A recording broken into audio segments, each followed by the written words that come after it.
So, bubuksan na natin. Thank you, Lord, for all your provisions. This is it. Let's have a quick tour.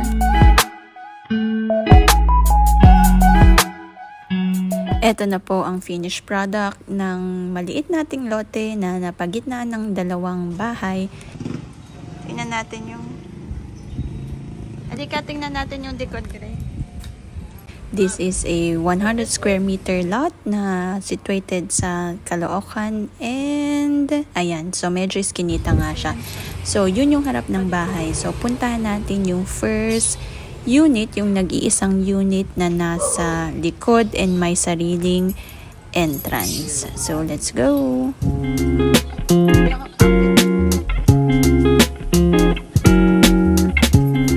So, ito na yung first unit. So, up and down siya. 17 square meters per floor. So, 17 times 2. Bale, 34 square meters ang unit na to. And may sariling balcony. Malinis dyan. Ito, maliit lang siya. Yan. Okay, one, see.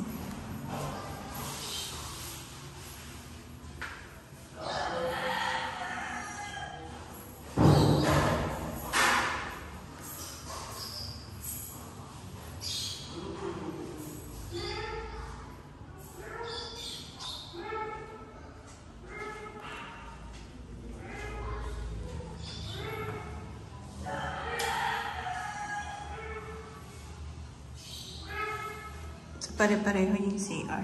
So, sa lahat ng 6 units, pare-pareho ang design ng CR. So, yung tiles pinataasan namin hanggang 6 feet para mas madaling maglinis.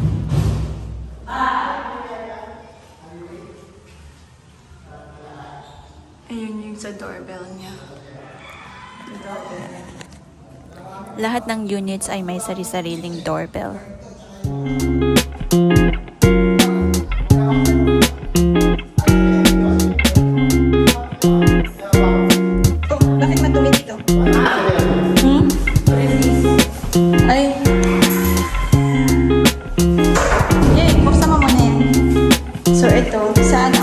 Pag dito, dyan ang kama, dito.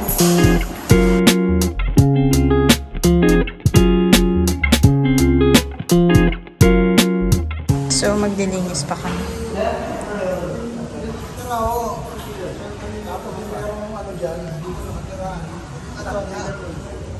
Diyan, wala na.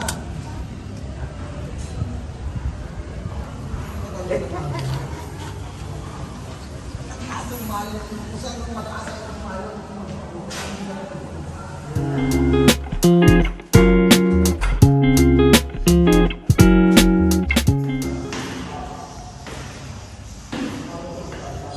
baba.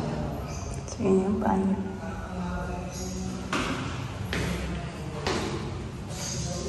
Okay, ito naman tayo sa kabila.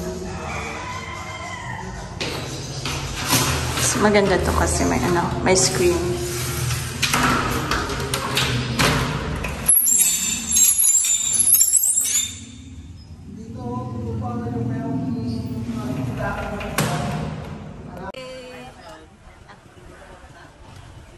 Okay, so balik tayo naman dito sa harap. Ito talaga yung entrance para sa 5 units. So, merong maliit na parking lot siguro para sa motor and sampayan. So, yan. Medyo pinataasan namin para hindi mabaha. So, lahat ng metro, 6 ang units pero 7 na metro ng tubig and then 7 na metro ng kuryente. Para may admin doon. Yung sa admin na metro, doon malalagay yung mga miscellaneous. So, ito ang first floor. Yung sa likod kanina is yun yung first unit. Ito naman yung second unit na merong 1 bedroom. So, ang size area nito ay 28 square meters. So, medyo maliit yung dining room niya, pero malaki yung kwarto and then malaki din yung banyo. And then, lahat sila may screen window, one-way glass window. Ayan. Yan ang hallway. Okay? So, lahat din ng units merong provision ng cabinets and then up and down na cabinets. So, ito na nga yung banyo. Medyo malaki din siya. Pwedeng magsampay dito. And then, may shower, may sink. Wala lang bidet. And mas mataas din yung tiles niya. Okay? Punta naman tayo sa room niya. Medyo malaki din ang room niya. So, kung 28 square meters to lahat, parang ang room niya siguro is nasa 14 square meters yata. Parang almost half, or kung hindi 14, nasa 12 square meters ang bedroom. Kaya malaki din ang bedroom talaga. Okay, so tingnan natin ang third unit na nandito pa rin sa first floor. So itong unit na to is studio type lang siya. Ito, since sa dulo siya, meron siyang lagay ng exhaust. Kasi walang exhaust dito sa dulo. So, ito yung sa studio. So, lahat ng units may doorbell. Ayan. So, dyan. Yan yung doorbell niya. So, ito yung dulong unit, studio type. Studio type pero medyo maluwag siya. So, ganun din.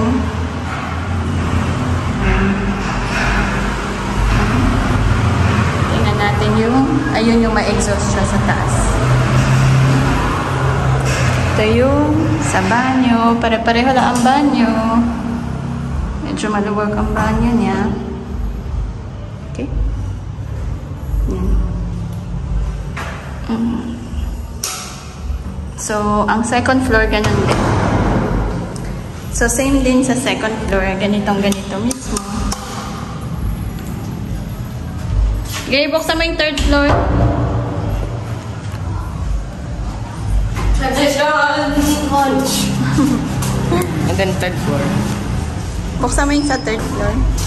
No.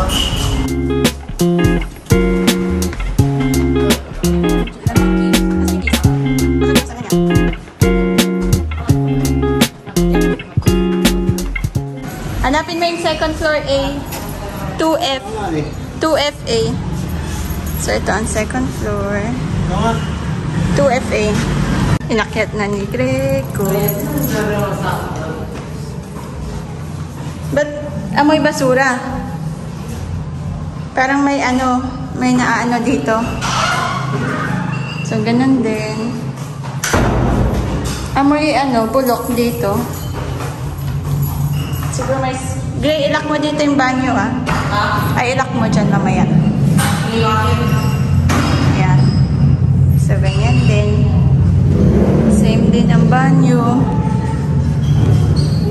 Kailan nila nilinisin ka mo? Papadala na ng tao ngayon. As in, nilinisin ngayon? Oo.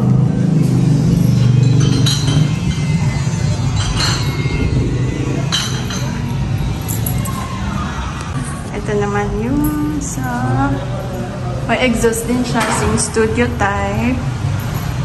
Ayan. So, studio type siya pero medyo malaki. Ayan. Same style sa first floor.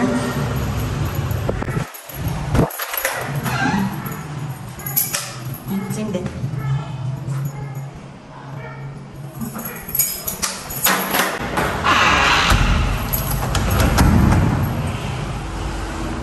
Ayusin ko muna yung susi. Kunin ko yung mga susing duplicate. Okay, so punta naman tayo sa third floor. Yung isang unit na may roof deck. Ito naman yung third floor.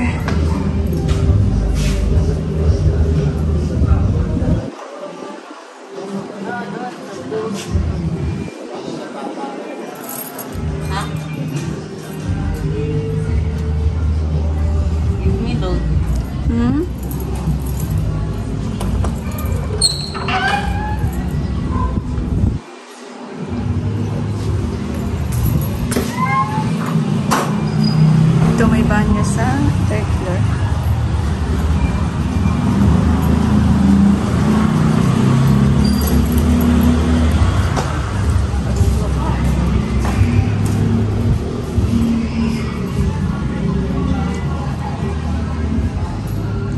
Ito ang pinakamalaki sa lahat. Malaki ang sala.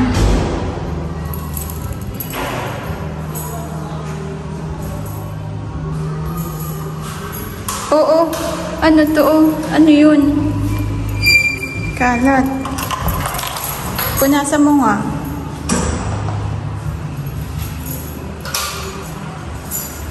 May saksakan pala dito sa mga banyo. Parang hindi ko nakita yung iba. Hindi pala. Ito. May saksakan sa banyo.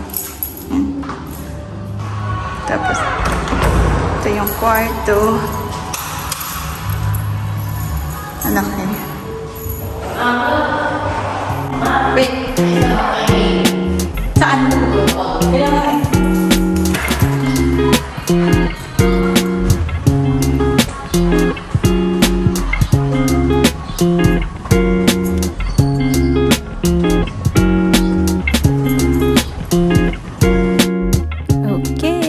dito na po nagtatapos ang ating apartment tour. So, 3-story with 6 units and with roof deck.